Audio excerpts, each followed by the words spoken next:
The Oscar-nominated movie Moneyball shows how a baseball executive built a winning team using data analysis instead of scouts. The screenplay was based on author Michael Lewis's bestseller. His books have sold more than, get this, 9 million copies in the United States alone.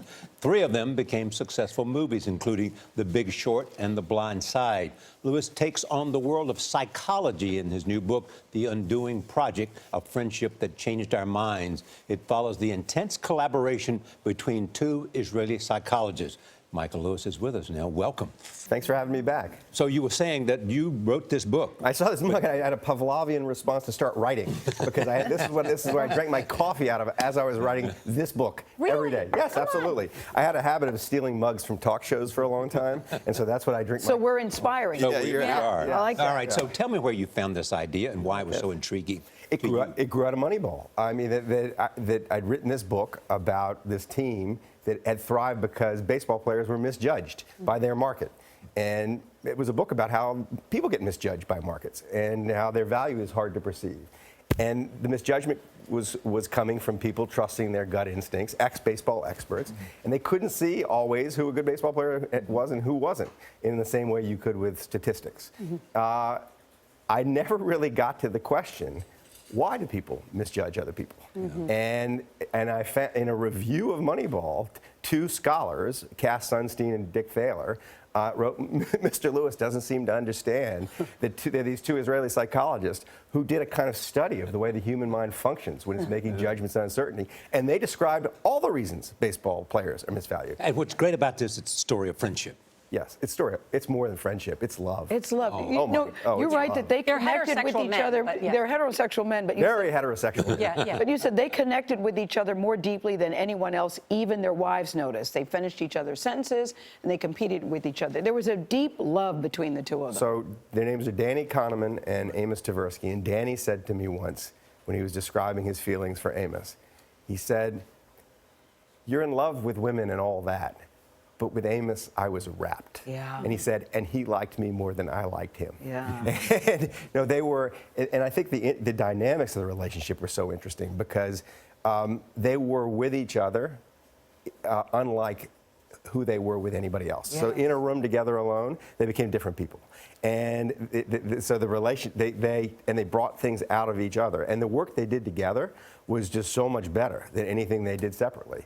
And so that you saw this, I mean, almost alchemical, like merging of minds. But they were so different too, Michael. Oh, were so different. Everybody who knew them thought there's no way they would get along. I love what they did, that these psychologists, go ahead. But I want you to finish that because I think that's fascinating. Well, on the surface, there was a Felix and Oscar thing going on. Danny was like a total slob, and Amos was a neat Nick. And I mean, you walked into Amos Tversky's office, and there was nothing but a pencil on a desk. And if he was working, 1 sheet of paper, and nothing on the walls, nothing.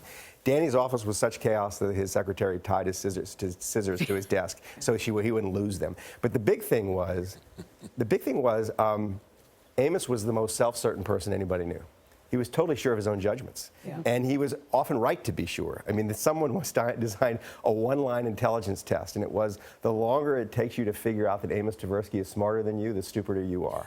And Danny was this welter of doubt. He's this Holocaust kid. He spent his childhood being chased by Nazis across France, barely survives. It's like watching an animal try to swallow itself whole, starting with its tail. Every time every time he has an idea, he becomes unsure of the idea. And for those not familiar with their work, I mean, we've heard the phrase, trust your gut.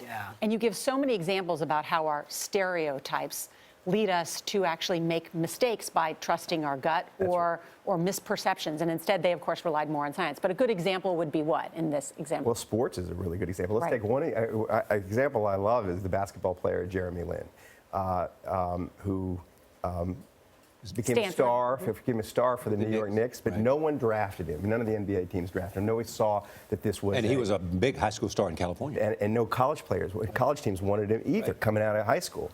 And the rap on him, if you talk to general managers in basketball, was always he's not athletic. And then the minute, of course, he gets a chance, he's incredibly athletic. And when they start to actually later measure athleticism by like putting sensors on him and seeing how fast his first 2 steps are and how quickly he comes off the ground when he jumps, he's off the charts athletic. So why is it when people are just looking at him and making a judgment, Basketball experts can't see the athleticism. And Jeremy said this, and also the general manager said this, is because he was Asian, because they hadn't seen it before. And Danny Amos's work, one of the things they talk about is the power of the way the mind thinks in stereotypes. Yeah. That it's actually, we're wired to think in stereotypes. We're wired to have We some make model. assumptions. We have some model in our mind of what a president looks like, Right. or what a basketball player looks like, or what an investment advisor looks like, and we match. And so it's one of the reasons markets misvalue people. Is that people are always are thinking, does it look right? And often the person who's best for the job doesn't look right for the job. And why so many people make so many mistakes about people, so you find out that, they've been told, no, you'll never do this so many times. I think that's right. I think it's that, and actually one of the lessons I pulled out of my exposure to Danny Amos was when I'm looking for someone for a job, I find someone who's, like if I'm looking for a doctor. Yeah. If someone doesn't look right as a doctor, they're almost certainly a great doctor. Because to get to the position, if you don't look the part, is so much harder. Yeah. I like them to look the part, though, Michael. You all look like television talk show hosts. I'm sure you're good too, but you could have got here just on your looks, and that's a problem. Well, the two of them. And that's a problem. Yeah. I like you talked too about the relationship, because Amos is no longer with us. He died back in 1996. But you said you were reluctant to approach Danny to write this book, that you were nervous. I can't imagine you being nervous to pick up the phone to talk about this. Well, so this is a psychologist who won a Nobel Prize in economics. I mean, with like a flick of the wrist. He's not even an economist, but just because of the way their work changed economics. And who everything that comes out of his mouth is really, really interesting. And I didn't think he would take an interest in me or the idea of me writing a book about it. But he did. And so, well, it took a while. It took a long time. Yeah. I mean, I've So been you at just this. kept going back and back and back and saying, We'd go on long walks together, and he'd tell me what actually entranced me about the thing was their ideas were really interesting, and the science was really interesting. The relationship was the crux of the book to and me. the two characters, the two best characters I've ever had as a writer, bar none. Yeah. And that was the other thing. When you're, a lot of times I feel as a writer I've been the B student writing about other B students, and I can kind of get my mind around my subjects.